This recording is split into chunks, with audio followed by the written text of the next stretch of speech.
नमस्कार दोस्तों, मैं आपका दोस्त राम रघुवंशी स्वागत करता हूं आपके अपने YouTube channel online study with DK पर।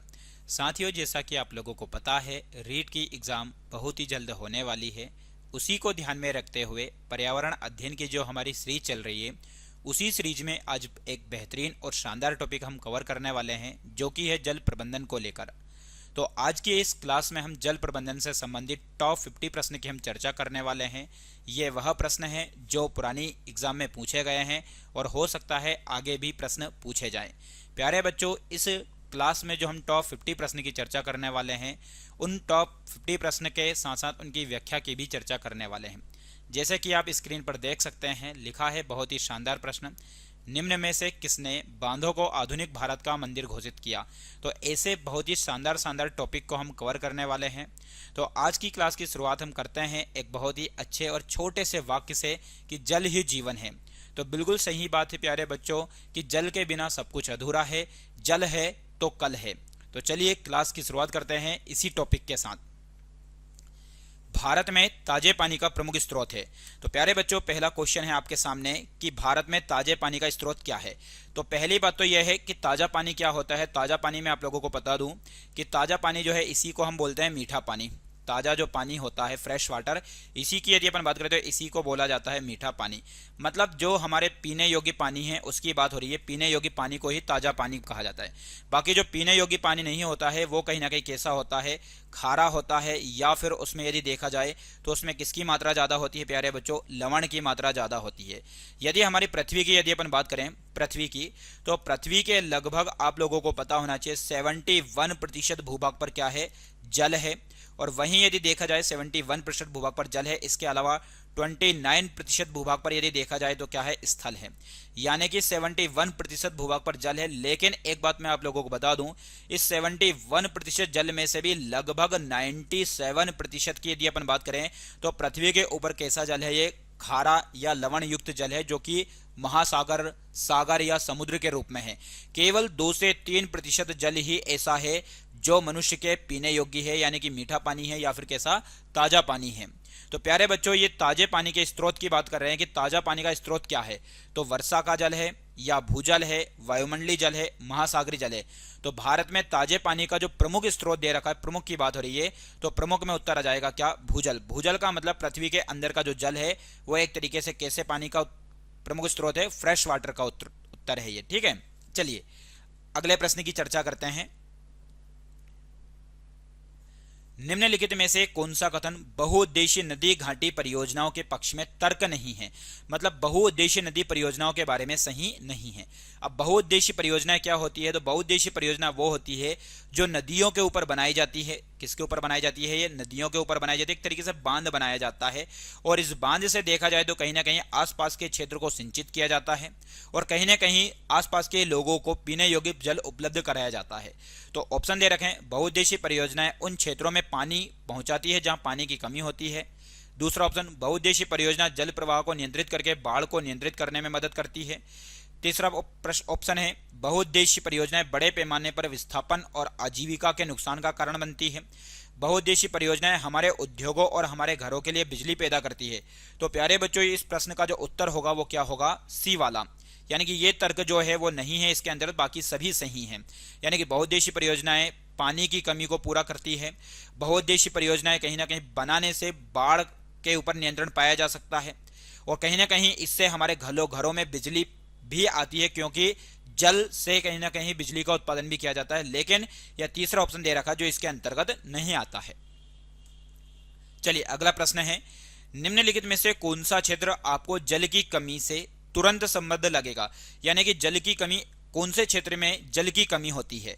तो राजस्थान के रेगिस्तान में, गंगा के मैदान में, उत्तर पूर्वी भारत की पहाड़ियां, उड़ीसा के तटीय क्षेत्र।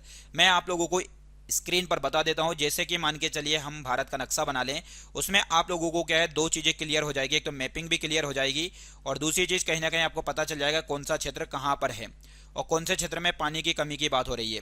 ठीक, थोड़ा सा समझने की कोशिश करिए। राजस्थान के रेगिस्तान, बच्चों प्यारे बच्चों, यहाँ पर जो दे रखा है ये राजस्थान का रेगिस्तान क्षेत्र है। गंगा का मैदान, यानी कि ये वाला जो क्षेत्र है आप देख रहे हैं ये वाला, तो ये से कहीं ना कहीं गंगा का मैदान वाला क्षेत्र बोलते हैं। ठीक, उत्तर पूर्वी यानी कि इस क्षेत्र की पहाड़ियों के बारे में बोल रहा है, ये उत्तर पूर्व की पहाड़ियां हैं और ये कहीं ना कहीं उड़ीसा के तटीय क्षेत्र। तो इन चारों में से यदि देखा जाए तो कहीं ना कहीं जहां जो एकदम पानी की कमी से संबंध लगता है वो लगता है राजस्थान के रेगिस्तान की बात। ठीक, कहीं ना कहीं राजस्थान के रेगिस्तान की यदि अपन बात करें तो ये यहां पर आ जाता है कौन सा मरुस्थल प्यारे बच्चों, थार मरुस्थल। और थार मरुस्थल में आप लोगों को पता है पानी की क्या है, कमी है। भारत का सबसे बड़ा मरुस्थल यदि कोई सा है तो वो थार मरुस्थल है, जो कि कहां पर है, राजस्थान में है। ठीक है, चलिए अगले प्रश्न की बात करते हैं। कौन सा ताजे पानी का स्रोत नहीं है? ताजे पानी के स्रोत की बात आई है कि कौन सा ताजे पानी का स्रोत नहीं है। ग्लेशियर और बर्फ की चादरें, भूजल, सतही अपवाह, महासागर, यानी कि ऐसा कौन सा स्रोत है जिसमें कहीं ना कहीं फ्रेश वाटर नहीं पाया जाता।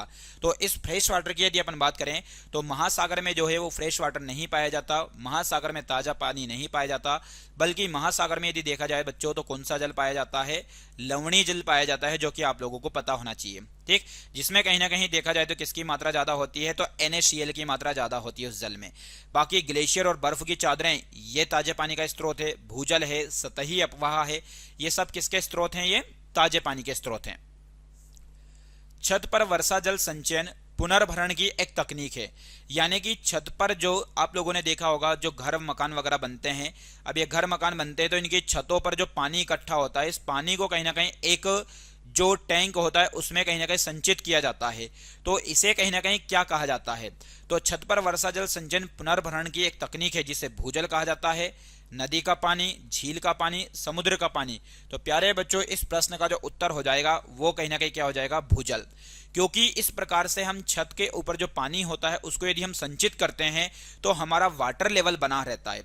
यानी कि मान लीजिए हमारा क्या है, यहाँ पे बोर है, तो उस बोर के अंतर्गत वाटर लेवल बनने के लिए एक तरीके से जिम्मेदार होता है कौन सा जल, वर्षा जल संचयन। ठीक है, चलिए अगला प्रश्न है, निम्नलिखित में से कौन आज भारत में उत्पादित कुल बिजली का लगभग 22% योगदान देता है? मतलब ऐसा कौन सा क्षेत्र है इन चारों में से जो भारत के अंतर्गत उत्पादित कुल बिजली का लगभग कितना प्रतिशत योगदान देता है बच्चों, 22% योगदान देता है। तो सौर ऊर्जा, जल विद्युत ऊर्जा, उद्योग, भूतापीय ऊर्जा। तो इस प्रश्न का जो उत्तर हो जाएगा वो हो जाएगा जल विद्युत ऊर्जा, क्योंकि हम यहाँ पर इस चैप्टर के अंतर्गत या इस टॉपिक के अंतर्गत चर्चा ही कर रहे हैं जल के बारे में, इसलिए इस प्रश्न का उत्तर हो जाएगा जल विद्युत ऊर्जा। यानी कि भारत में जो बिजली का उत्पादन होता है, जैसे 100% बिजली का उत्पादन होता है, तो 100% बिजली के उत्पादन में लगभग 22% जो योगदान है वो किसका है, जल का। अब जल से ऊर्जा कैसे बनाई जाती है, तो जो बहुउद्देशीय परियोजना होती है उनके पीछे का जो जलाशय होता है, आप लोगों को पता है वहां पर टर्मिनेटर लगाया जाता है जिससे कहीं ना कहीं बिजली पैदा की जाती है। ठीक है, चलिए आगे बढ़ते हैं। फोकन मार्ग के अनुसार जल तनाव तब होता है जब, यानी कि ये एक वैज्ञानिक है जिनके बारे में जिन्होंने कहा है कि फोकन मार्ग के अनुसार जल तनाव तब होता है जब जल उपलब्धता प्रति व्यक्ति प्रतिदिन 1000 घन मीटर से कम हो, जल की कोई कमी ना हो, बाढ़ आ जाए, जल उपलब्धता प्रति व्यक्ति प्रतिदिन 1000 घन मीटर से अधिक हो।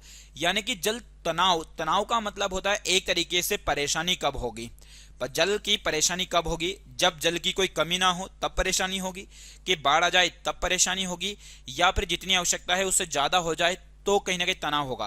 प्यारे बच्चों इस प्रश्न का जो उत्तर हो जाएगा वो हो जाएगा क्या, ए वाला। यानी कि यदि जल की उपलब्धता प्रति व्यक्ति, कितने व्यक्ति, प्रति व्यक्ति प्रतिदिन 1000 घन मीटर से कम हो जाता है तो एक तरीके से कौन सी स्थिति पैदा होती है, तो जल तनाव की स्थिति पैदा होती है। किसके अनुसार, फोकन मार्ग के अनुसार। चलिए अगला प्रश्न है, निम्नलिखित में से कौन सा एक क्षेत्र में पानी की कमी का कारण है जहां लोगों की आवश्यकताओं को पूरा करने के लिए पर्याप्त पानी है? ठीक है, निम्नलिखित में से कौन सा एक क्षेत्र में पानी की कमी का कारण, पानी की कमी का कारण कौन सा है जहां लोगों की आवश्यकताओं को पूरा करने के लिए पर्याप्त पानी है, पानी नहीं है। यानी कि विशाल जनसंख्या, कम वर्षा, बिजली की आवश्यकता, प्रदूषण। ये बहुत लॉजिकल क्वेश्चन है प्यारे बच्चों, ऐसे क्वेश्चन एग्जाम में आते हैं और पूछे भी जाते हैं ये। ठीक है, तो कहीं ना कहीं यदि इस प्रश्न का उत्तर देखें तो इस प्रश्न का उत्तर हो जाएगा प्यारे बच्चों क्या, प्रदूषण। क्या हो जाएगा, प्रदूषण हो जाएगा। तो प्रदूषण की वजह से कहीं ना कहीं पानी में क्या आ जाती है, कमी आ जाती है, जो कि आप लोगों को पता होना चाहिए कि यदि किसी भी क्षेत्र में प्रदूषण हो रहा है अपने आसपास के क्षेत्र में, तो वो वाटर लेवल को 100% क्या करेगा, कम ही करेगा। ठीक है, अगला प्रश्न है, भाखड़ा नागल नदी घाटी परियोजना किस नदी पर बनाई गई है? बहुत ही अच्छा प्रश्न है कि भाखड़ा नागल जो परियोजना है वो कौन सी नदी पर बनाई गई है? सतलुज, ब्यास, रावी, चिनाब, गंगा, सोन। अब प्यारे बच्चों, यदि हम बात करें तो मैं आप लोगों को यहां पर बता दूं, भारत का एक राज्य जिसका नाम है पंजाब। क्या नाम है? पंजाब। इस पंजाब राज्य की यदि हम बात करें तो पंजाब का नाम ऐसा कहा जाता है कि पंजाब का नाम पंजाब इसलिए पड़ा क्योंकि यहां पर कितनी नदियां प्रवाहित होती है? 5 नदियां प्रवाहित होती है। मतलब वैसे नदियां बहुत सारी है, लेकिन जो प्रमुख नदियां हैं वो कितनी है? 5। अब ये 5 नदियां कौन कौन सी है? जो कि 5 नदियां आप लोगों को यहां मैं बता दूं, झेलम है, चिनाब है, रावी है, व्यास है, रावी, व्यास, और एक नदी है जिसका नाम है सतलज।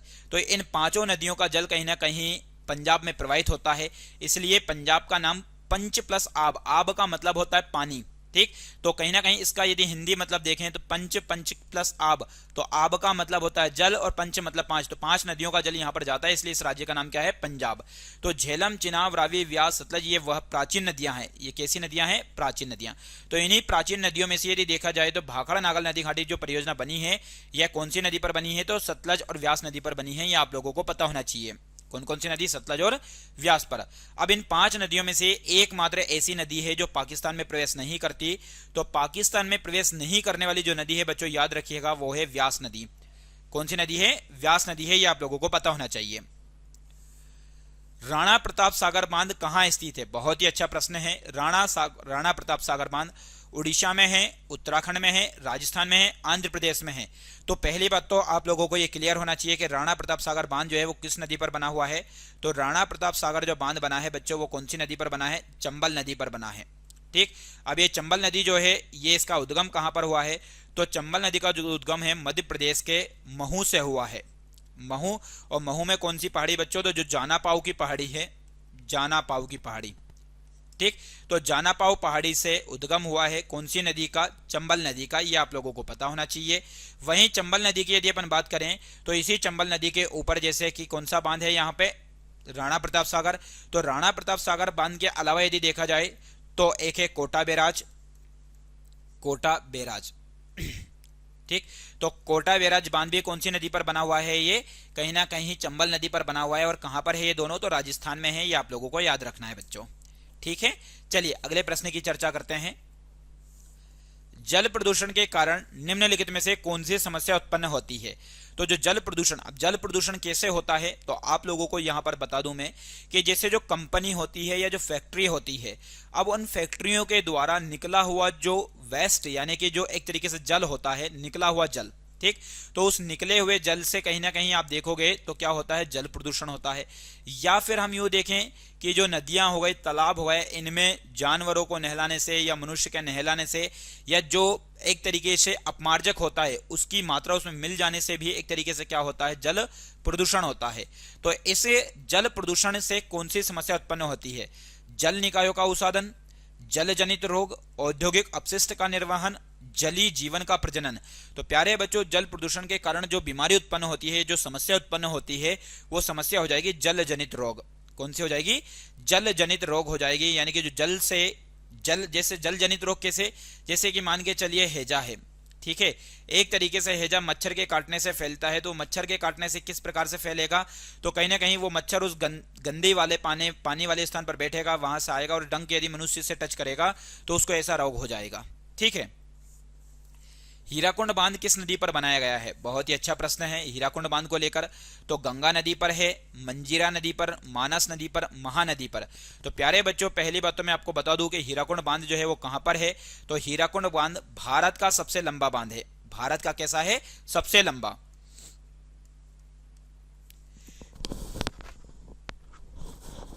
भारत का सबसे लंबा बांध, सबसे लंबा। ठीक, तो सबसे लंबा बांध ये कहां पर है? ये तो ध्यान रखना, ये उड़ीसा में है। ठीक, उड़ीसा में कौन सी नदी पर है? तो उड़ीसा में जिस नदी पर है ये है महानदी पर। कहां पर है ये? उड़ीसा। जैसे भारत में यदि देखा जाए तो उड़ीसा यहां पर है, यहां पर नदी है कौन सी? महानदी है। अब यदि देखा जाए तो यहां पर 2 से 3 कंफ्यूजन होते हैं जो मैं आप लोगों को क्लियर कर दूं। एक है महानदी, एक है प्यारे बच्चों माही नदी, कौन सी नदी है, माही नदी है, और एक है महानंदा। तो महानंदा की यदि अपन बात करें तो गंगा की, किसकी सहायक नदी है ये, गंगा की जो सहायक नदी है वो कौन सी है, महानंदा है। वहीं माही नदी की यदि अपन बात करें तो कर्क रेखा को 2 बार काटने वाली, कौन सी रेखा, कर्क रेखा को 2 बार काटने वाली यदि नहीं नदी है तो वो कौन सी, माही नदी है। और कर्क रेखा को कहां पर काटती है, तो ये काटती है राजस्थान में। महानदी की यदि अपन बात करें तो यह कहां पर है, उड़ीसा में है, जो कि हमने बात की है अभी, जिस पर भारत का सबसे लंबा बांध हीराकुंड बांध बना हुआ है। ठीक है, चलिए अगला प्रश्न, नर्मदा बचाओ आंदोलन किससे संबंधित है। तो नर्मदा बचाओ आंदोलन जो संबंधित है प्यारे बच्चों सरदार सरोवर बांध से है, टेहरी बांध से है, हीराकुंड बांध से है, गांधी सागर बांध से है। बहुत अच्छा प्रश्न है ये कि जो नर्मदा सागर या नर्मदा बचाओ आंदोलन है ये किससे संबंधित है। तो पहली बात आप लोगों को मैं यहां पर बता दूं कुछ पॉइंट के बारे में। सरदार सरोवर बांध, तो सरदार सरोवर बांध कहां पर है ये, तो सरदार सरोवर बांध है गुजरात में, कौन सी नदी पर है ये, नर्मदा नदी पर है। ठीक, टिहरी बांध, टिहरी बांध की यदि अपन बात करें तो ये कहां पर है, उत्तराखंड में भागीरथी नदी पर है ये, उत्तराखंड में कौन सी नदी, भागीरथी नदी, भागीरथी नदी पर है। वहीं यदि देखा जाए अगला तो हीराकुंड बांध, हीराकुंड बांध कौन सी नदी पर है ये, तो महानदी पर है। अभी आप लोगों को मैंने बताया महानदी पर, कहां पर है ये, उड़ीसा में है। वहीं यदि गांधी सागर बांध की बात करें तो गांधी सागर बांध कौन सी नदी पर है बच्चों, तो गांधी सागर बांध है चंबल नदी पर है ये, और ये कहां पर है, किस राज्य में है ये, मध्य प्रदेश में है। और मध्य प्रदेश में है और कहां पर है ये, तो ध्यान रखना मंदसौर में है, कहां पर है ये, मंदसौर। ठीक है, चलिए अभी यहां पर बहुत अच्छे प्रश्न की यदि अपन बात करें तो नर्मदा बचाओ आंदोलन किससे संबंधित है, तो नर्मदा बचाओ आंदोलन की यदि अपन बात करें तो प्यारे बच्चों ये ध्यान रखना किससे संबंधित है, ये सरदार सरोवर बांध से, किससे है ये, सरदार सरोवर बांध से है। ठीक है, चलिए अगले प्रश्न की चर्चा करते हैं। निम्नलिखित में से कौन सी 11वीं शताब्दी में निर्मित प्राचीन भारत की सबसे बड़ी कृत्रिम झीलों में से एक है। अब कृत्रिम झील की यदि अपन बात करें, कृत्रिम झील का मतलब होता है जो मानव के द्वारा निर्मित होती है। किसके द्वारा बच्चों, मानव के द्वारा निर्मित। अब मानव के द्वारा निर्मित जो झील होती है उन्हें बोलते हैं कृत्रिम झील। ठीक है, तो उसमें कौन सी झील है 11वीं शताब्दी में बनी हुई, गोविंद सागर झील, हौज खास, भोपाल झील, डल झील। तो प्यारे बच्चों इस प्रश्न का जो उत्तर हो जाएगा, ध्यान रखना, वो कौन सी झील हो जाएगी, भोपाल झील। कौन सी झील हो जाएगी, भोपाल झील। और ये भोपाल झील जिसे कहीं ना कहीं अपर लेक भी कहते हैं, कौन सा लेक बोलते हैं, अपर लेक। ठीक, या इसे बड़ा तालाब या भोज ताल के नाम से भी जाना जाता है बच्चों, भोज ताल, जो कि मध्य प्रदेश के कहां पर है, ये भोपाल जिले में है। ठीक, वहीं यदि कहीं बात करें गोविंद सागर झील तो ये कहां पर है, तो ध्यान रखना उत्तर प्रदेश में है। और वहीं डल झील कहां पर है, तो प्यारे बच्चों कमेंट बॉक्स में बताइए कि डल झील कहां पर है। जैसे मैं आप लोगों को बता दूं यहां पर कुछ झील के बारे में, जैसे वुलर झील, तो वुलर झील भारत की सबसे बड़ी मीठे पानी की झील है जो कि है जम्मू कश्मीर में। तो अब आप लोग कमेंट बॉक्स में बताइए कि डल झील कहां पर है। अगला प्रश्न है, भाखड़ा नागल परियोजना का पानी मुख्य रूप से किसके लिए उपयोग किया जा रहा है, जल विद्युत और सिंचाई के लिए, मछली प्रजनन और नौवहन के लिए, औद्योगिक उपयोग के लिए, बाढ़ नियंत्रण के लिए। तो भाखड़ा नागल परियोजना का जो मुख्य रूप से उपयोग किया जाता है वो किसके लिए किया जाता है बच्चों, तो वो किया जाता है जल विद्युत और सिंचाई के लिए। ज्यादा से ज्यादा उसका प्रयोग जल विद्युत और सिंचाई के लिए किया जाता है, ये आप लोगों को पता होना चाहिए। वहीं यदि देखा जाए तो आप लोगों को एक बात यहां पर पता होनी चाहिए कि भाखड़ा नागल बांध जो है, अभी हमने बात की थी कौन सी नदी पर है, ये सतलुज नदी पर। कौन सी, सतलुज। और इसी सतलुज नदी को क्या कहते हैं, इसको सतुद्री भी कहते हैं। इसका प्राचीन नाम जो है बच्चों वो क्या है, सतुद्री है, ये आप लोगों को पता होना चाहिए। चलिए अगला प्रश्न है, पृथ्वी की सतह का कितना भाग जल से ढका हुआ है। तो पृथ्वी की सतह का कितना भाग जल से ढका हुआ है, तो बहुत ही अच्छा प्रश्न है ये। 1/4 भाग, आधा भाग, 3/4, 2/4। तो पृथ्वी की सतह पर जल से ढका हुआ भाग की यदि हम बात करें तो कितना है बच्चों, तो ध्यान रखना इस प्रश्न का उत्तर हो जाएगा 3/4। कितना हो जाएगा, 3/4। ठीक, 3/4 इतना जल जो है कहीं ना कहीं क्या है, जो जल से ढका हुआ है। बाकी 1% मान के चलिए, 1 भाग जो है वो किसको लेकर है, ये स्थल को लेकर है, ये आप लोगों को पता होना चाहिए। इससे पहले भी मैं यदि बताऊं तो आप लोगों को मैं बता चुका था कि पृथ्वी पर लगभग 71% भूभाग पर क्या है बच्चों, जल है। ठीक है, अगला प्रश्न है, निम्नलिखित में से कौन सी हाइड्रोलिक संरचना नदी घाटियों में बनाई जाती है, कि कौन सी संरचना है जो नदी घाटियों में बनाई जाती है, झीलें, बांध, टैंक, जल संचयन। तो इस प्रश्न का जो उत्तर हो जाएगा भैया हाइड्रोलिक। हाइड्रोलिक कहीं ना कहीं एक तरीके से ऐसी संरचना होती है जिससे कहीं ना कहीं जल विद्युत बनाई जा सकती है। तो इस प्रकार की जो संरचना बनाई जाती है बच्चों वो क्या होती है, जिसे क्या बोलते हैं, बांध कहते हैं बच्चों। क्या बोलते हैं उसे, बांध कहते हैं। ठीक है, अगला प्रश्न है, पश्चिमी हिमालय में देखे जाने वाले डायवर्जन चैनलों को कहा जाता है।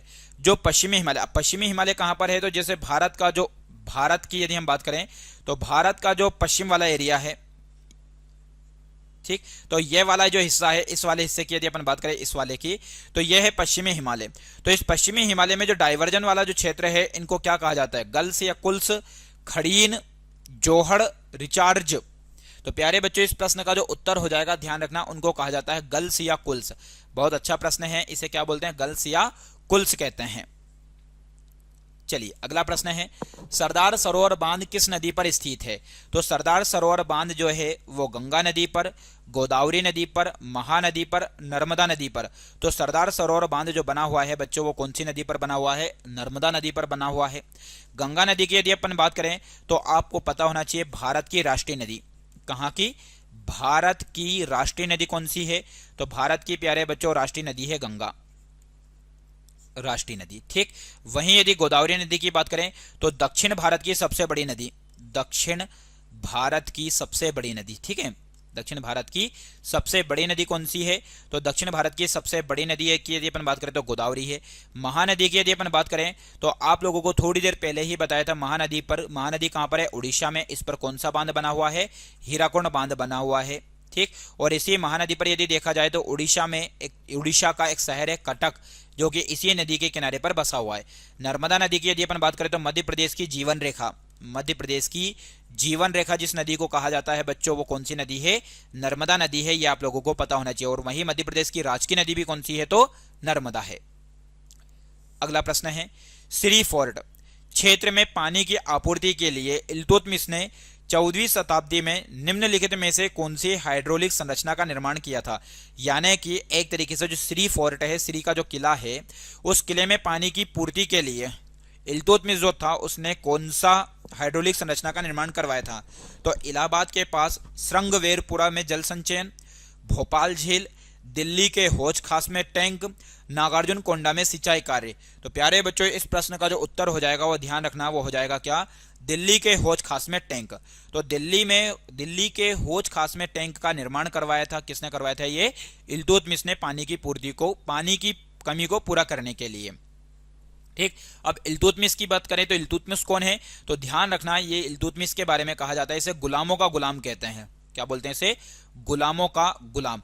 क्यों कहा जाता है, क्योंकि कहीं ना कहीं जिस वंश का शासक रहा है वो वंश भी कौन सा रहा है, तो गुलाम वंश रहा है, जो कि आप लोगों को पता होना चाहिए। ठीक है, कृषि क्षेत्र जो वर्षा आधारित भंडारण संरचनाओं के रूप में उपयोग किए जाते हैं उन्हें कहा जाता है। कृषि क्षेत्र जो किस पर आधारित होते हैं बच्चों, वर्षा आधारित भंडारण संरचनाओं के रूप में उपयोग किए जाते हैं, उन्हें क्या कहा जाता है, तो उन्हें कुल्स कहा जाता है, खड़ीन या जोहड़ कहा जाता है, पुनर्भरण गड्ढे कहा जाता है, उपरोक्त में से कोई नहीं। तो इस प्रश्न का जो उत्तर होने वाला है वो होने वाला भैया खड़ीन और जोहड़। क्या होने वाला है, खड़ीन और जोहड़। निम्नलिखित में से कौन सा सामाजिक आंदोलन बहुउद्देशीय परियोजना का प्रतिरोध नहीं है। मतलब ऐसी कौन सी नदी परियोजना है जिसके लिए कहीं ना कहीं आंदोलन नहीं हुआ, कौन सी ऐसी परियोजना है। ठीक है, तो ऑप्शन में है नर्मदा बचाओ आंदोलन, टिहरी बांध आंदोलन, चिपको आंदोलन। तो प्यारे बच्चों, ये कहीं ना कहीं जो ये आंदोलन दे रखे हैं, ये तीनों के तीनों आंदोलन कहीं ना कहीं प्राकृतिक से जुड़े हुए हैं। ठीक है, और कहीं ना कहीं इन्होंने क्या है, बहुउद्देशीय परियोजनाओं को क्या किया भैया, प्रतिरोध नहीं किया है। ठीक, बाकी ये जो है इस प्रश्न का जो उत्तर है वो क्या हो जाएगा, नवधान्या।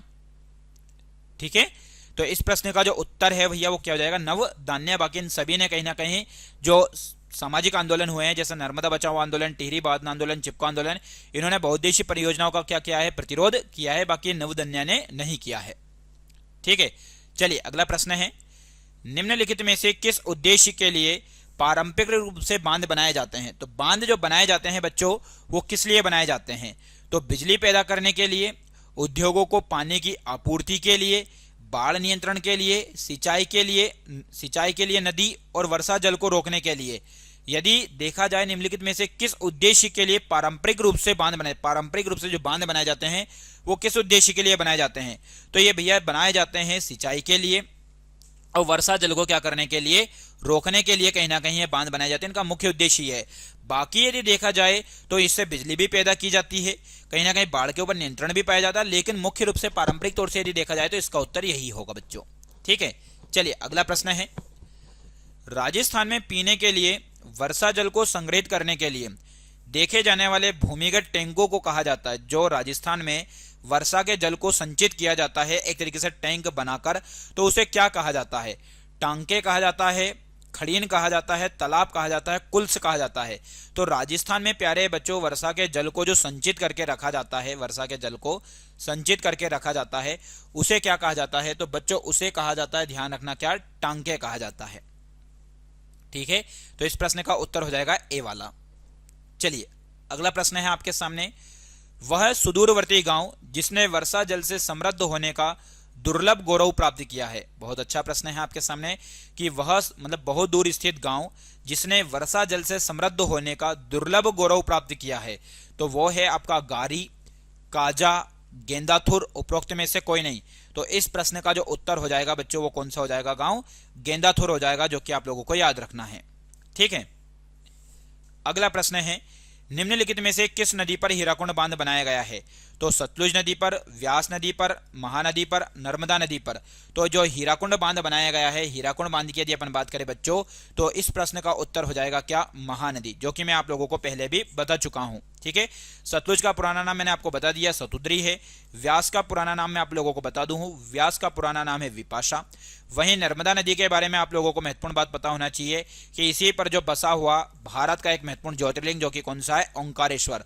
तो ओंकारेश्वर ज्योतिर्लिंग जो बसा हुआ है वो कौन सी नदी पर बसा हुआ है बच्चों? तो ध्यान रखना, वो नर्मदा नदी पर ही बचा है। ठीक, बना हुआ है।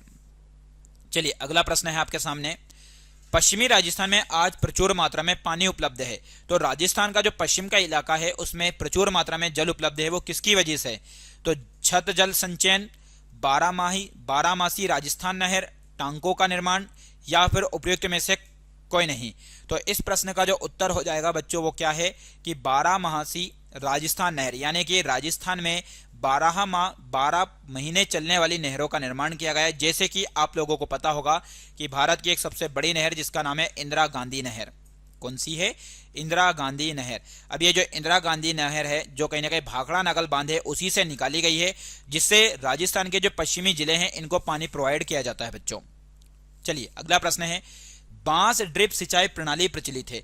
यानी कि बांस ड्रिप सिंचाई जो है एक सिंचाई की एक बहुत छोटी प्रणाली होती है, ये कहां पर प्रचलित है? तो प्यारे बच्चों मणिपुर में, मेघालय में, मिजोरम में, मध्य प्रदेश में। तो बांस ड्रिप सिंचाई की यदि अपन बात करें तो बांस ड्रिप सिंचाई जो प्रचलित है बच्चों वो कहां पर है? ये मेघालय में। ठीक, अब मेघालय की यदि अपन बात करें तो मेघालय की यदि देखा जाए तो इसका जो अर्थ होता है मेघ प्लस आले। मेघ प्लस आले का मतलब है बादलों का घर। किसका घर बच्चों? बादलों का घर। अब ये जो बादलों का घर है, इस बादलों के घर में यदि देखा जाए तो भारत में सबसे ज्यादा जो वर्षा होती है वो यहीं पर होती है। तो भारत में सबसे ज्यादा वर्षा होती है मासिनराम, और मासिनराम के साथ साथ एक और स्थान का नाम आता है चेरापूंजी। तो ये दोनों स्थान कहां पर है? तो मेघालय में है। कहां पर है बच्चों? ये मासिनराम, मेघालय। ठीक, वहीं यदि देखा जाए तो मणिपुर की यदि अपन बात करें तो मणिपुर की राजधानी क्या है बच्चों? तो मणिपुर की राजधानी इम्फाल है। क्या है? इम्फाल है। वहीं पर मणिपुर में ही देखा जाए तो एक भारत की प्रसिद्ध झील है जिसका नाम है लोकटक झील। तो उत्तर पूर्वी भारत की जो मीठे पानी की झील है उस झील का नाम क्या है? लोकटक झील है। ठीक, मिजोरम की यदि अपन बात करें तो मिजोरम की राजधानी क्या है बच्चों? तो मिजोरम की राजधानी है आइजोल। क्या है? आइजोल है। वहीं यदि अपन बात करें मध्य प्रदेश की, तो मध्य प्रदेश की राजधानी सभी बच्चों को पता होना चाहिए कि मध्य प्रदेश की राजधानी क्या है? भोपाल है, जो कि भारत के बिल्कुल मध्य में बसा हुआ है, इसलिए इसका नाम है क्या? मध्य प्रदेश। चलिए अगला प्रश्न है आपके सामने, निम्नलिखित में से किस राज्य सरकार ने कृष्णा गोदावरी विवाद उठाया है? मतलब कौन कौन से राज्य हैं जिनके बीच में कहीं ना कहीं कृष्णा और गोदावरी नदी को लेकर विवाद है? ठीक, तो ऑप्शन में है कर्नाटक और आंध्र प्रदेश, गुजरात और राजस्थान, महाराष्ट्र और मध्य प्रदेश, कर्नाटक और महाराष्ट्र। तो प्यारे बच्चों यदि अपन बात करें गोदावरी और कृष्णा नदी के बारे में, तो गोदावरी नदी का जो उद्गम हुआ है वो कहां से हुआ है? तो गोदावरी नदी का जो उद्गम हुआ है वो महाराष्ट्र से हुआ है। और महाराष्ट्र में कहां से? तो महाराष्ट्र में जो त्र्यंबकेश्वर की पहाड़ी है, त्र्यंबकेश्वर, जो कि नासिक जिले के पास में है, वहां से उद्गम हुआ है कौन सी नदी का? गोदावरी नदी का। बाबा बुदन की पहाड़ी से हुआ है कौन सी नदी का उद्गम? कावेरी नदी का उद्गम। बाकी कृष्णा नदी का उद्गम भी महाराष्ट्र में से भी यदि आप देखोगे तो जो महाबलेश्वर की पहाड़ियां हैं, कौन सी, महाबलेश्वर की जो पहाड़ी है, उस महाबलेश्वर की पहाड़ी से उद्गम हुआ है कौन सी नदी का, कृष्णा नदी का हुआ है। बाकी गोदावरी, कृष्णा, कावेरी, तीनों की तीनों नदियों का जो जल है वो कौन से घाट में प्रवाहित होता है या कहां पर जाता है बच्चों इनका जल, तो ध्यान रखना ये पूर्वी घाट में जाकर गिरता है, ठीक, और कहीं ना कहीं पूर्वी घाट में ही यानी कि बंगाल की खाड़ी में इनका मुहाना बनता है। बाकी इस प्रश्न का जो उत्तर हो जाएगा बच्चों, इस प्रश्न का जो उत्तर है वो है कर्नाटक और आंध्र प्रदेश। चलिए अगला प्रश्न है, एकमात्र राज्य जिसने सभी घरों में छत पर वर्षा जल संचयन संरचना को अनिवार्य बना दिया है, यानी कि ऐसा कौन सा राज्य है जिसने घरों के छत के ऊपर जल को संचित करना अनिवार्य कर दिया है, तो आंध्र प्रदेश, कर्नाटक, तमिलनाडु, पश्चिम बंगाल। तो ऐसा करने वाला जो राज्य है बच्चों वो है तमिलनाडु। तो भारत के दक्षिण में स्थित है जिस राज्य का नाम क्या है, तमिलनाडु, जिसकी राजधानी क्या है बच्चों, तो तमिलनाडु की राजधानी है चेन्नई। क्या है, चेन्नई है, यह आप लोगों को पता होना चाहिए। पश्चिम बंगाल की राजधानी क्या है बच्चों, तो पश्चिम बंगाल की राजधानी है कोलकाता। क्या है, कोलकाता है। कर्नाटक की राजधानी क्या है, तो कर्नाटक की राजधानी है बंगलुरु। ठीक है, चलिए आंध्र प्रदेश की राजधानी क्या है, तो आप सभी मुझे कमेंट में बताइए कि आंध्र प्रदेश की राजधानी क्या है। नर्मदा बचाओ आंदोलन ने निम्नलिखित में से किस मुद्दे पर सबसे पहले ध्यान केंद्रित किया, तो नर्मदा बचाओ जो आंदोलन है इसने सबसे पहले किस मुद्दे के ऊपर ध्यान केंद्रित किया, भूमिहीन किसानों को सिंचाई के लिए लाभ प्रोत्साहित करना, बांध के पानी के नीचे पेड़ों के डूबने से संबंधित पर्यावरणीय मुद्दे, बांध के निर्माण के कारण विस्थापित लोगों का पुनर्वास, बांध के निर्माण के लिए धन की बर्बादी के आर्थिक मुद्दे। यानी कि सबसे पहले जिसके ऊपर ध्यान केंद्रित किया गया वो ध्यान केंद्रित किया गया बच्चों, याद रखिएगा कि बांध के पानी के नीचे पेड़ों के डूबने से संबंधित पर्यावरणीय मुद्दे, ताकि इस पर्यावरण के अंतर्गत यानी कि पर्यावरण के फायदे के लिए बात की जा रही है और पर्यावरण को यदि नुकसान हो रहा है तो उस मुद्दे पर ध्यान पहले केंद्रित करना चाहिए, इसीलिए नर्मदा बचाओ आंदोलन ने इसके ऊपर पहले फोकस किया है। चलिए अगला प्रश्न है, निम्नलिखित में से कौन सा सिंचाई का प्रतिकूल प्रभाव नहीं है, कि सिंचाई का जो प्रतिकूल प्रभाव है वो कौन सा नहीं है। सिंचाई से फसल पैटर्न बदलता है, शुष्क क्षेत्रों में जल गहन फसलें उगाई जाती है, मिट्टी का लवणीकरण, फसल की पैदावार बढ़ जाती है। तो सिंचाई का जो प्रतिकूल प्रभाव नहीं है बच्चों, वो प्रतिकूल प्रभाव कौन सा नहीं है कि फसल की पैदावार बढ़ जाती है। ठीक, बाकी यदि देखा जाए तो इनके प्रतिकूल प्रभाव जो नहीं है, ठीक, वो कौन कौन से हैं, मतलब है कि सिंचाई से फसल पैटर्न बढ़ जाता है, यह है, शुष्क क्षेत्रों में जल गहन फसलें उगाई जाती है, यह भी है। बाकी प्रतिकूल प्रभाव नहीं है तो क्या है, डी वाला। अगला प्रश्न है, राजस्थान में पीने के लिए वर्षा जल को संग्रहित करने के लिए देखे जाने वाले भूमिगत टैंकों को कहा जाता है। तो जो राजस्थान में पीने के जल के लिए जो वर्षा का जल संग्रहित किया जाता है तो उसे क्या कहा जाता है, तो उसे टांके कहा जाता है, खड़ीन कहा जाता, तालाब कहा जाता, कुल्स कहा जाता। तो बच्चों इस प्रश्न का जो उत्तर है वो क्या है, टांके है। क्या है वो, टांके। चलिए अगला प्रश्न है, निम्नलिखित में से किस नदी पर कोयना बांध बनाया गया है, तो कोयना बांध जो बनाया गया है कृष्णा नदी पर, कावेरी नदी पर, गंगा नदी पर, महानदी पर। तो प्यारे बच्चों जो कोयना बांध बनाया गया है वो कोयना बांध बनाया गया है कौन सी नदी पर, कृष्णा नदी पर, ये आप लोगों को पता होना चाहिए। कोयना के साथ साथ जो भीमा और कोयना दोनों नाम साथ आते हैं, भीमा और कोयना, तो ये दोनों के दोनों बांध बनाए गए हैं कौन सी नदी पर, ये कृष्णा नदी पर बनाए गए हैं, ये आप लोगों को पता होना चाहिए बच्चों। ठीक है, चलिए अगला प्रश्न है, विश्व के कुल जल का कितना प्रतिशत महासागरों के रूप में मौजूद होने का अनुमान है। तो विश्व में जो जल है आप लोगों को पता है पृथ्वी के लगभग 3/4% पर यदि देखा जाए तो क्या है, जल है। अब उस जल में जो महासागर के रूप में मौजूद होने का अनुमान है वो कितना है, तो 94.5%, 95.5%, 96.5%, 97.5%। तो इस प्रश्न का जो उत्तर होने वाला है बच्चों वो है 96.5%।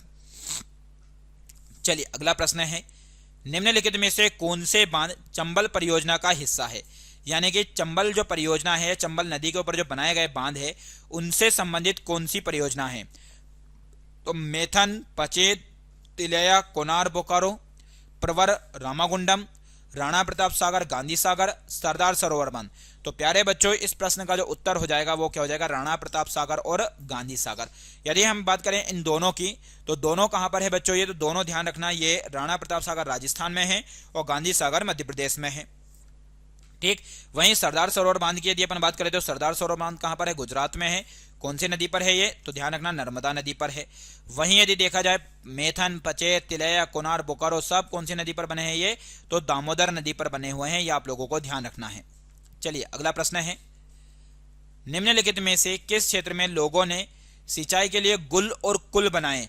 तो गुल और कुल किन लोगों ने बनाए हैं? उत्तरी मैदान के लोगों ने, पश्चिमी हिमालय के क्षेत्र के लोगों ने, तटीय क्षेत्र के लोगों ने, इनमें से कोई नहीं। तो इस प्रश्न का जो उत्तर हो जाएगा, ध्यान रखना, वो हो जाएगा पश्चिमी हिमालय। तो पश्चिमी हिमालय के क्षेत्र के लोगों ने सिंचाई के लिए गुल और किसका निर्माण किया है बच्चों? कुल का निर्माण किया है। निम्नलिखित में से किसने बांधों को आधुनिक भारत का मंदिर घोषित किया? बहुत ही अच्छा प्रश्न है, शानदार प्रश्न है आपके सामने कि किस व्यक्ति ने बांधों को या बहुउद्देशीय परियोजनाओं को आधुनिक भारत का मंदिर कहा है? राजेंद्र प्रसाद जी, जवाहरलाल नेहरू, सरदार पटेल, महात्मा गांधी। तो आधुनिक भारत का मंदिर जिस व्यक्ति ने कहा है वो है, ध्यान रखना, भारत के पहले प्रधानमंत्री पंडित जवाहरलाल नेहरू। तो पंडित जवाहरलाल नेहरू जी के द्वारा कहा गया है आधुनिक भारत का मंदिर।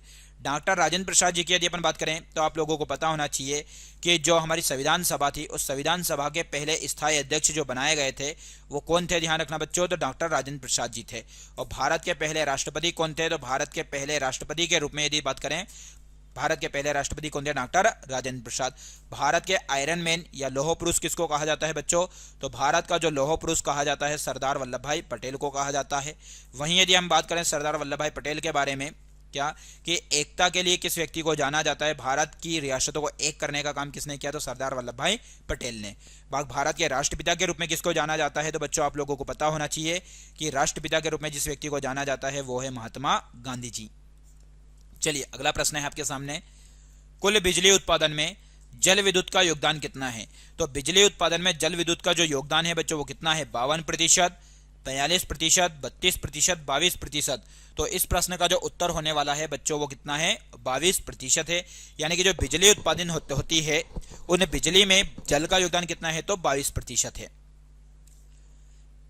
अगला प्रश्न है, निम्नलिखित में से कौन सा बांध का प्रतिकूल प्रभाव नहीं है? ये आपके सामने आपको लग रहा होगा कि सर ये रिपीट हुआ है क्वेश्चन। तो बच्चों ये रिपीट नहीं हुआ है, ये क्वेश्चन ऐसा है लेकिन इसके ऑप्शन अलग अलग हैं। तो अंतरराज्यीय जल विवाद, जलाशय का अत्यधिक अवसादन, जनसंख्या का विस्थापन, बाढ़ नियंत्रण। तो इस प्रश्न का जो उत्तर होने वाला है बच्चों वो है प्रतिकूल प्रभाव नहीं है। तो कौन सा नहीं है? बाढ़ नियंत्रण नहीं है, बाकी ये सब प्रतिकूल प्रभाव है। ठीक है। चलिए, निम्नलिखित में से किस नदी पर कोई बहुउद्देशीय नदी परियोजना नहीं है? कौन सी ऐसी नदी है जिसके ऊपर बहुउद्देशीय परियोजना यानी कि बांध नहीं बनाया गया है? तो सतलुज व्यास नदी, महानदी, नर्मदा नदी, यमुना नदी। प्यारे बच्चों इस प्रश्न का उत्तर हो जाएगा कौन सी नदी? यमुना नदी। ठीक है। अब यदि हम बात करें यमुना नदी को लेकर, तो यमुना नदी का जो उद्गम होता है वो यमुनोत्री ग्लेशियर से होता है। कौन सी ग्लेशियर से होता है? यमुनोत्री ग्लेशियर से होता है। वहीं यदि देखा जाए, बहुत ही अच्छा प्रश्न आता है और वो क्या आता है कि यमुना किसकी सहायक नदी है? तो यमुना नदी जिसमें जाकर मिलती है, ध्यान रखना बच्चों, यमुना किस नदी में जाकर मिलती है? तो गंगा नदी में जाकर मिलती है। कहां पर जाकर मिलती है? तो ये आप लोगों को पता होना चाहिए कि गंगा, यमुना और सरस्वती का जो मिलन स्थान है वो कौन सा स्थान है बच्चों? प्रयागराज। कौन सा है? प्रयागराज, जिसे कहीं ना कहीं क्या बोलते हैं? इलाहाबाद कहते हैं। वहीं यदि अपन बात करें भारत की सबसे बड़ी सहायक नदी कौन सी है, तो भारत की सबसे बड़ी सहायक नदी के रूप में यदि जाना जाता है तो वो किसको जाना जाता है? यमुना नदी को जाना जाता है। चलिए अगला प्रश्न है, निम्नलिखित में से किस नदी पर मेट्टूर बांध बना हुआ है? वेरी वेरी मोस्ट इंपॉर्टेंट प्रश्न है ये कि मेट्टूर बांध किस नदी पर बना हुआ है? कावेरी नदी पर, कृष्णा नदी पर, गोदावरी नदी पर, महानदी पर। तो प्यारे बच्चों इस प्रश्न का उत्तर हो जाएगा क्या? कावेरी नदी पर। तो जो मेट्टूर बांध बना हुआ है वो किस नदी पर बना हुआ है? ये कावेरी नदी पर बना हुआ है। ये आप लोगों को ध्यान रखना है। ठीक है। चलिए अगला प्रश्न है, निम्नलिखित में से कौन सी संरचना टंका के नाम से जानी जाती है? तो टंका के नाम से जाने जाने वाली संरचना कौन सी है? तो ऑप्शन है, पीने के उद्देश्य से, छतों से एकत्रित वर्षा जल को संग्रहित करने के लिए भूमिगत टैंक, वर्षा जल को संग्रहित करने के लिए छतों पर निर्मित टैंक, वर्षा जल को संग्रहित करने के लिए कृषि क्षेत्रों में निर्मित टैंक, बाढ़ के पानी को संग्रहित करने के लिए निर्मित टैंक। तो इस प्रश्न का जो उत्तर हो जाएगा बच्चों वो उत्तर हो जाएगा क्या? कि पीने के उद्देश्य से छतों से एकत्रित वर्षा जल को संग्रहित करने के लिए भूमिगत टैंक को क्या बोलते हैं? टंका के नाम से जाना जाता है। चलिए अगला प्रश्न है, निम्नलिखित में से किस कारण से छत पर वर्षा जल संचयन आमतौर पर किया जाता है, विशेष रूप से राजस्थान में। तो राजस्थान में छतों के ऊपर जो वर्षा जल का संचयन किया जाता है वो क्यों किया जाता है? तो सिंचाई के लिए, पानी का भंडारण करने के लिए, घरों को ठंडा रखने के लिए, पीने के पानी का भंडारण करने के लिए, छतों को साफ करने के लिए। तो इस प्रश्न का जो उत्तर हो जाएगा बच्चों वो हो जाएगा पीने के पानी का भंडारण करने के लिए। राजस्थान में जो छत है उन छतों के ऊपर जो है, घरों के छतों के ऊपर पानी को संचित करके रखते हैं। 45वां प्रश्न आप लोगों के सामने है, निम्नलिखित में से कौन सी बहुउद्देशीय परियोजना सतलज और व्यास नदी बेसिन में स्थित है? तो हीराकुंड परियोजना, दामोदर घाटी परियोजना, भाखड़ा नागल परियोजना, रिहंद परियोजना। तो प्यारे बच्चों इसकी यदि अपन बात करें तो इस पे सतलज और व्यास नदी पर बनी हुई परियोजना जो है वो कौन सी परियोजना हो जाएगी? भाखड़ा नागल परियोजना। बाकी हीराकुंड परियोजना कौन सी नदी पर है? तो हीराकुंड परियोजना जो है महानदी पर है। दामोदर घाटी परियोजना कौन सी नदी पर है? तो यह है दामोदर पर है। ठीक। बाकी रिहंद परियोजना कौन सी नदी पर है? तो ध्यान रखना रिहंद परियोजना जो कि है सोन नदी पर है। ठीक है। बाकी भाखड़ा नागल हम लोगों ने भी पढ़ा ही है। चलिए अगला प्रश्न है, निम्नलिखित में से किस नदी पर तिलैया, पंचेत, मेथर, कोनार और बोकारो बांध स्थित है? तो नदी है सतलज, दामोदर, महानदी, कृष्णा। तो प्यारे बच्चों इस खूबसूरत से प्रश्न का उत्तर होने वाला है क्या? दामोदर नदी। दामोदर नदी के ऊपर ये सारे बांध बने हुए हैं, पंचेत, मेथन, कोनार, बोकारो। ठीक है। चलिए अगला प्रश्न है, निम्नलिखित में से कौन सी नदी परियोजनाएं या नदी परियोजना समूह महाराष्ट्र के उद्योगों को जल विद्युत प्रदान करते हैं? यानी कि महाराष्ट्र के जो उद्योग हैं उनको जल विद्युत प्रदान करने का कार्य कौन सी नदी परियोजना करती है? प्रवर परियोजना और कोयना परियोजना, हीराकुंड परियोजना, नागार्जुन सागर परियोजना और तुंगभद्रा परियोजना, घाट प्रभा परियोजना और मेट्टूर परियोजना। तो महाराष्ट्र में जो उद्योग हैं उनको जल प्रोवाइड करने का जो काम करती है वो कौन सी परियोजना करती है बच्चों? तो प्रवर परियोजना और कोयना परियोजना। ठीक है। चलिए अगला प्रश्न है, निम्नलिखित में से कौन सा बहुउद्देशीय नदी घाटी परियोजनाओं की आलोचना का कारण नहीं है? यानी उनकी आलोचना का कारण कौन सा नहीं है? वे चट्टानी नदी तल का निर्माण करते हैं, वे नदी के जलीय जीवन के लिए खराब आवास बनाते हैं, बाढ़ के मैदान में बनाए गए जलाशय वनस्पति को जलमग्न कर देते हैं, वे जल विद्युत उत्पादन में सहायता करते हैं। तो आलोचना का जो कारण नहीं है बच्चों वो क्या है? कि वे जल विद्युत उत्पादन में सहायता करते हैं। तो सीधी सी बात है, बहुउद्देशीय परियोजना जो है उनसे क्या उत्पादित की जाती है बच्चों? जल विद्युत उत्पादन किया जाता है। तो ये उसकी आलोचना का कारण नहीं है, बाकी सभी के सभी कहीं ना कहीं आलोचना का कारण बनते हैं ये। ठीक है। चलिए अगला प्रश्न है, निम्नलिखित में से कौन सी जलीय संरचना प्राचीन काल की विशेषता नहीं है? तो प्राचीन काल की जो विशेषता है वो कौन सी नहीं है? बहुउद्देशीय नदी घाटी परियोजना, पत्थर के मलबे से बने बांध, जलाशय या झीलें, तटबंध और नहरें। तो भैया इस प्राचीन काल की जो विशेषता नहीं है जलीय संरचना की वो है आपकी बहुउद्देशीय नदी घाटी परियोजना। ठीक है। बाकी पत्थर के मलबे से बने बांध, जलाशय या झीलें, तटबंध और नहरें ये जलीय संरचना है और कहीं ना कहीं प्राचीन काल की विशेषता से संबंधित है। बांध जो बनाए जाते हैं वो आधुनिक समय में बनाए जाने लगे हैं। आज का आखिरी प्रश्न है, 50वां प्रश्न है, निम्नलिखित में से किस कारण से छत पर वर्षा जल संचयन आमतौर पर किया जाता है, विशेष रूप से राजस्थान में? तो सिंचाई के लिए, पानी संग्रहित करने के लिए, घर को ठंडा रखने के लिए, पीने के पानी को संग्रहित करने के लिए, छतों को साफ करने के लिए। तो प्यारे बच्चों इस प्रश्न का जो उत्तर हो जाएगा वो हो जाएगा पीने के पानी को संग्रहित करने के लिए। तो आज की इस क्लास में, जल प्रबंधन की क्लास में हमने टॉप 50 प्रश्नों की चर्चा की है। उम्मीद करता हूं आप लोगों को वीडियो पसंद आया होगा। यदि वीडियो आप लोगों को पसंद आ रहे हैं तो भैया वीडियो को लाइक करें और यदि चैनल को सब्सक्राइब नहीं किया है तो चैनल को सब्सक्राइब जरूर करें। सभी लोगों का जुड़ने के लिए बहुत बहुत धन्यवाद। जय हिंद, जय भारत।